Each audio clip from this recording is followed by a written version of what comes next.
Hello, this is NewFilmmakers Los Angeles in partnership with Movie Maker magazine. My name is Talis Correa, and we're here at South Park Center, and we're going to talk about a very powerful film called Pac is Here. But before that, let's watch a clip. I'm Iona. My pronouns are they, them, and I turned 12 last summer.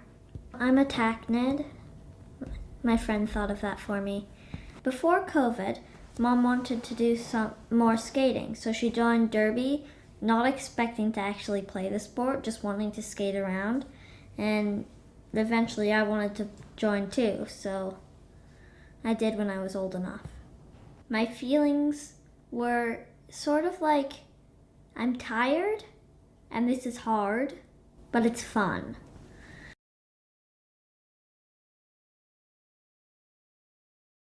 And we're here with Vivian, Veidt, the director of Pac is Here. Hi Vivian, how are you doing today? I'm well. I'm glad to be in LA. Thank you so much for offering this opportunity to get this important subject into more people's experience. Thank you so much for letting us screen your beautiful film. And where are you coming from? I'm coming from Portland, Oregon at this point. Oregon. I did my 5 years in LA and decided that although there's a lot of charm to this city, a smaller pace, a slower pace is what I really needed. So you lived here for 5 years? Yes. And moved back to Portlandia? Not so much back to, but I did ultimately settle in Portland after working in the animation industry here for 5 years. Nice. Oh, let's just start with your journey a little bit. Like, I'm curious. So you worked in animation. Tell me a little bit about your brief journey of how you started in the film industry into the Pac is Here. Yeah, I think I started the way so many young filmmakers start out with bright eyes and big dreams. Yeah. And so I came to Los Angeles seeking the career in animation that I thought I always wanted. But serendipitously, I wound up with Masha Wasilkowski as my mentor. Oh, wow. And she introduced me to the power of animation combined with documentary filmmaking to tell an even more powerful story. And once that bug got me, I just couldn't let go. And so in the intervening years, I've found topics that really speak to me, that demand attention. And I found that often I was the one who noticed and was equipped to tackle those topics. And so my previous film, Distance, Sex Work in the Pandemic, tackled a very difficult issue at a very difficult time. And Pac is Here was an important way to follow up that momentum with another subject that is very dear to my heart, and that is the state of transgender rights and safety in this country right now. Yeah, and give us a little bit brief overview of the Pac is Here, like the film, like what is synopsis and a little bit about the movie. On the surface level, Pac is Here tackles the issue of transgender participation in athletics nationwide in a way that humanizes the 5 roller derby athletes of various transgender identities who participated in the film. And so on that surface level, it is perhaps the first exposure that audiences have to a transgender athlete speaking to an audience. Yeah. And beneath that surface, there are all of the tensions that these athletes feel in their daily lives. Yeah. That sport is a very convenient, safe avenue to describe larger social matters in the same way that a football riot is not really about football. It's about the larger social pressures back and forth behind the scenes. And so I found that by diving into the issue of transgender participation in sport, that I was able to give a less controversial introduction to trans people as people. Yeah.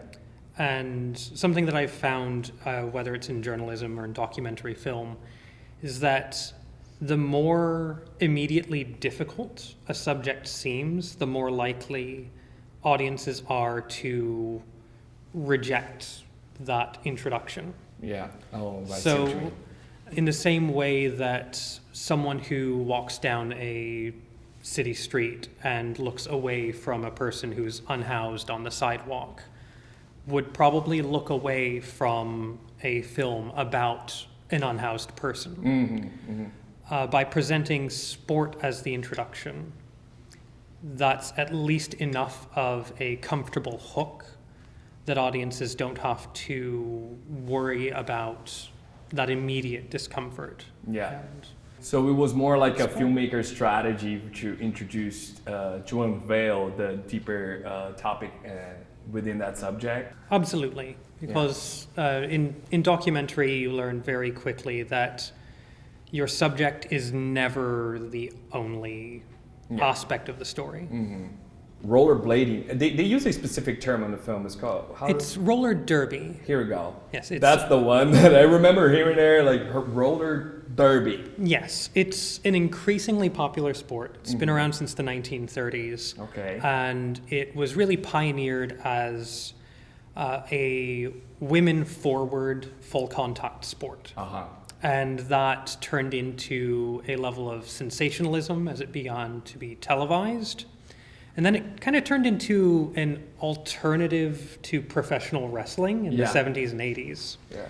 And now it's really trying to come into its own as a league-regulated sport that can appeal to audiences who may feel disenfranchised with the bigger sports, the basketballs, the baseballs.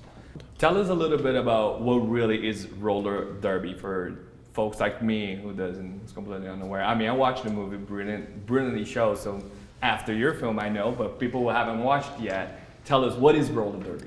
Yeah, roller derby really is part race, part full contact, I suppose hands-off wrestling, and part glam rock.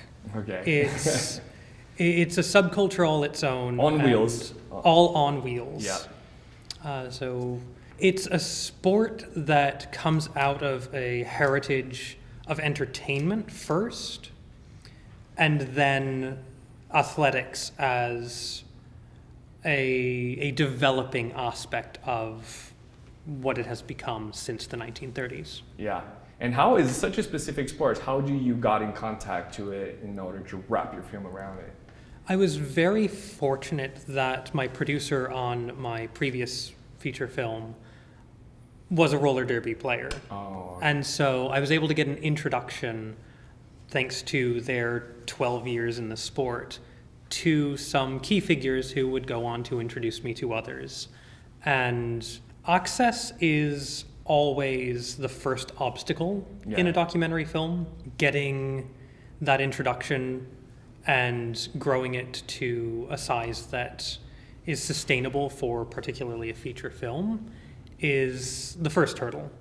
The second hurdle being funding, and the third hurdle being the creeping realization of what it means to be in a documentary, particularly for vulnerable groups. Yeah. And what is that realization?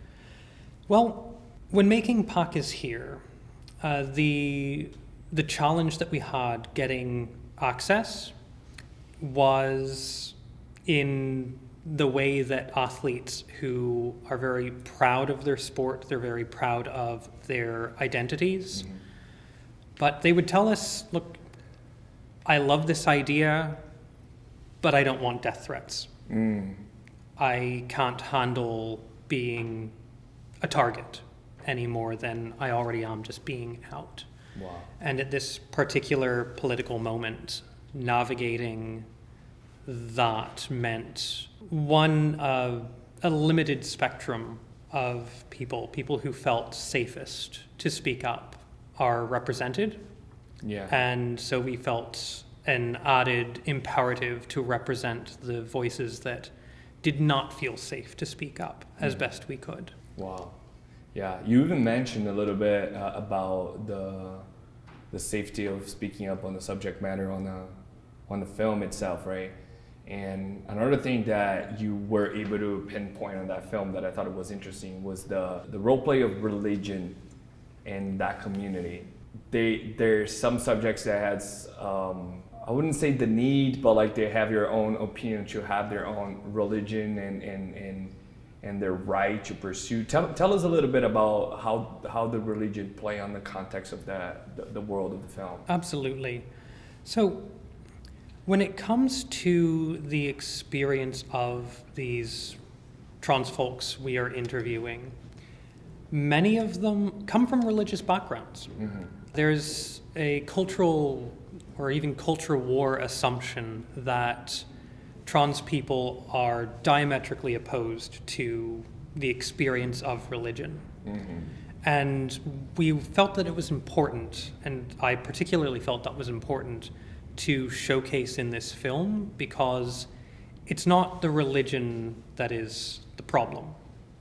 It's not the religion that repulses people who feel victimized by it. Mm-hmm. It is the victimization.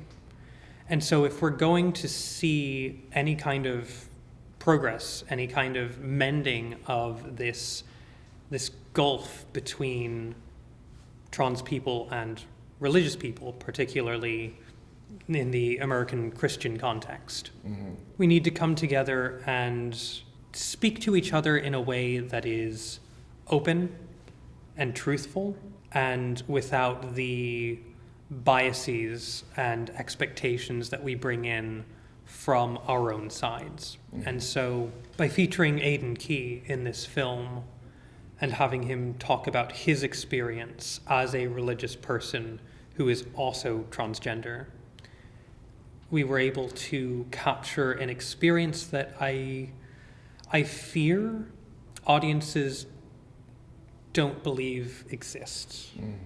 And to go on a bit more about the role of religion on this topic, my approach as a director was to be informative and humanizing of the transgender experience without being alienating mm-hmm. to audiences that may be coming in with some level of hostility to my community. Mm-hmm. And so, particularly when it comes to religion, I didn't want to focus on statements about religion being a problem or the problem, or religious people being the problem. I let those who have spoken out publicly against transgender people's rights in this culture, and particularly on the topic of transgender participation in sports, mm-hmm. I let their words speak for themselves. Yeah. And tried to let my subjects, my protagonists, speak for themselves in a way that acts as an olive branch to that community. Yeah, no, that was brilliantly done. And talking about audiences watching this film, how was it screening to the public? What was the reaction has been? The reaction to this film has been mixed. Mm-hmm. We started with a number of festivals in Australia. We have one coming up in December in Italy, and we've seen positive responses. Mm-hmm. We've seen that in some places it is more difficult to get people from outside of the transgender community to sit with this film, to engage with this film. And we've also taken it on the road. We've four-walled in places that are historically hostile. Yeah. You're having resistance even within the transgender community? Not so much within the trans community. The comments that we hear from other trans folks are typically very knowing, very, mm-hmm. I wish that this perspective could have been shown, but I understand why you couldn't find someone who was willing to take the risk to show it. Yeah. But from the broader community in general, we've found that our screenings have been enlightening. Mm-hmm. I've gone incognito to a number of community screenings and Wow. cinema screenings, just to try and comprehend the impact that this film is actually having and learn the lessons that as a filmmaker I want to carry into my future work. And the conversations that are happening in the lobbies of cinemas after this film concludes are very insightful. I'm hearing people talk about how they never considered sports in a way that is more than fun and games, but is actually important to a personality development. I'm seeing people engage with, come in thinking they're watching a roller derby movie and leaving with a better understanding of the trans community and people they never really got to know in their own lives. Yeah. And I'm seeing people who come in with some symbols that may be considered hostile. I see people coming in with crosses around their necks. I'm seeing people coming in with religious tattoos. And they're having conversations in the lobby with people who have been historically victimized by those groups. And those conversations make all of this worthwhile. Yeah, it's a unifier of these two groups, and it's beautiful to see. And you said that you started like this sport on the film. It was initially as a filmmaking device, right, as a director. But you ended up going and you touched like a very relevant topic in today, which is trans in sports, right? That is a very heated conversation that ended up being like a very strong part in your film. Tell us a little bit about like coming from the reaction of the people, but like everybody has a lot of, even people that is completely outside of the LGBTQ plus community, they have an opinion on it. And how is it featuring that topic, and what did you learn from it? So featuring that topic meant working with test audiences, and sometimes that meant being in contact with a trans person who recently came out and their parents just don't know what to make of it, and then screening for those parents and seeing how they react and getting that feedback in real time as I was editing the footage that we were able to gather. And so when it comes to transgender participation in sports, there is a lot of fear.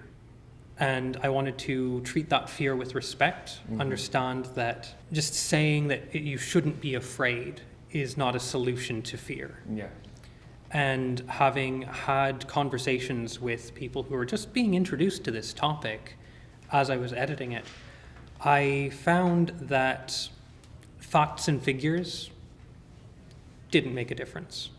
I can go on about researchers with data on testosterone serum values and body mass index and like strength indices, and that there is a wider variety within any one gender or sex than between genders or sexes. And that doesn't connect at the heart. What connects at the heart is presenting human beings who are willing to be vulnerable about their experiences. Because if an audience can connect to a real human being, the facts and figures don't matter anyway. Because that bridge is based on empathy. And not the science, the data, the studies that have been conducted. So true. You said a very nice sentence at the beginning of your answer that I want to pull back in. You said, correct me if I'm wrong, being afraid is not a solution for fear. Is that is that? So if someone is having a fear response, the solution to ease that fear response is never to tell them that they shouldn't feel afraid. The way to move forward from that fear is to acknowledge it and address it, and comfort it, and then move on to the reality that was obscured by the fear. I just love that sentence. Being afraid being afraid is not a solution for fear. Did I say it right? Close. What is it? Dismissing fear is not a way to cure fear. Here we go. I'm going to write it down.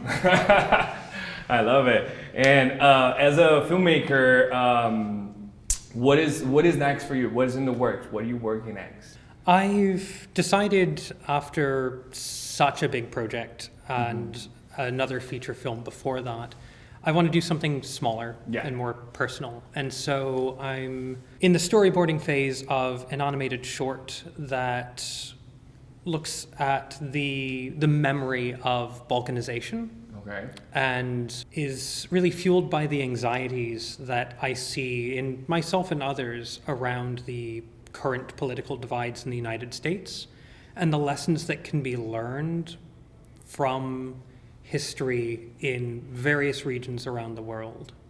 Yeah. And putting that through the power of a fictional character, the power of an avatar of that innocent recognition of a difficult subject. Nice. So interesting. And how can we follow your work for those who want to either watch the film, if you haven't watched it, you have to, and how should they go to your website? You have a social media. How can we follow your work? At this point, the best way to follow my work is at the website for my production house, Chiral Filmworks. Okay. I know it's not a common word. It's hard to spell. CHIRAL, Okay. Filmworks. But that really is the best way to stay in touch, especially at a time when social media feels like it continuously fails us. Yes. You don't have Instagram, Twitter, X, none of that? I personally try to avoid that. Yeah. For each film we make, there's a film-specific handle. So you'll find us on Instagram, for example, at Pac is here. At Pac is here.